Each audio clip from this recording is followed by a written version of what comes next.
বিরক্ত হয়ে গেলেন তাই না? না, একটু হলো আপনাদের বিরক্ত ফিল মনে হয়। না, বলি আপনাকে, যেহেতু আমরা দাঁড়িয়েছিলাম সেহেতু আমাদের একটু বিরক্ত হচ্ছিল যে আমরা নামাজ পড়ে এলাম, এরা খেলেই যাচ্ছে, একটু বিরক্ত ফিল মনে হচ্ছিল। আবার আপনাদের বিরক্ত হচ্ছে যে আমাদের খেলাটা জমে গেল, এরা আবার কি কথা শুরু করলো, এটা এরকম হয়ে যাচ্ছে।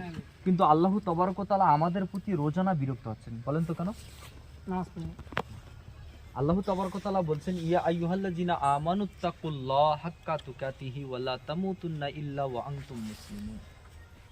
বারবার বলছে ইত্তাকুল্লাহ ইত্তাকুল্লাহ ইত্তাকুল্লাহ, তোমরা আল্লাহকে ভয় করো, আল্লাহকে ভয় করো, আল্লাহকে ভয় করো। আমাদের মধ্যে কি এমন হয়েছে বলেন তো আমরা আল্লাহকে ভয় করি না? বলেন না, বলেন না, আমাদের মধ্যে কি এমন হয়েছে যে আমরা আল্লাহ, ভাই একটু কথা বলি, হ্যাঁ, আমাদের মধ্যে কি এমন হয়েছে যে আমরা আল্লাহকে ভয় করি না? যে আল্লাহ আপনাকে পাঠিয়েছে, আমাকে পাঠিয়েছে, তাই না? ওই জন্য আল্লাহ তাবারক